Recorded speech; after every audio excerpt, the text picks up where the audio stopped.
वराह अवतार भगवान विष्णु के 10 अवतारों, दशावतार में से तीसरा अवतार है।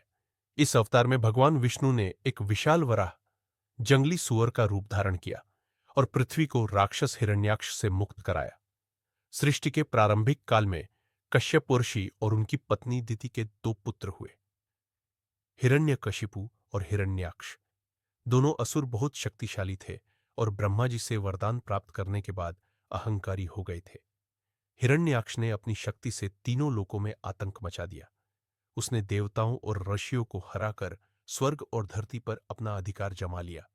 अपने अहंकार में चूर हिरण्याक्ष ने वरुण देव, जल के देवता, को युद्ध के लिए ललकारा, लेकिन वरुण देव ने उसे समझाया कि सिर्फ भगवान विष्णु ही उसके योग्य प्रतिद्वंद्वी हो सकते हैं। इस पर हिरण्याक्ष ने भगवान विष्णु को खोजने का निश्चय किया।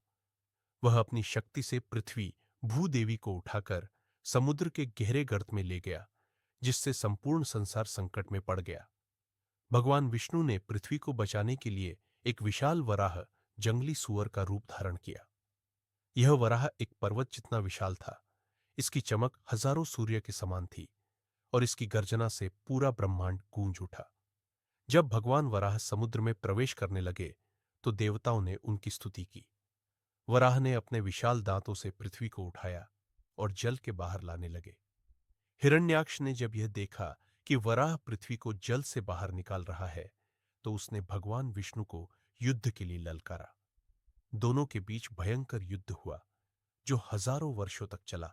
अंततः भगवान वराह ने अपने शक्तिशाली खुर और गदा से हिरण्याक्ष का वध कर दिया।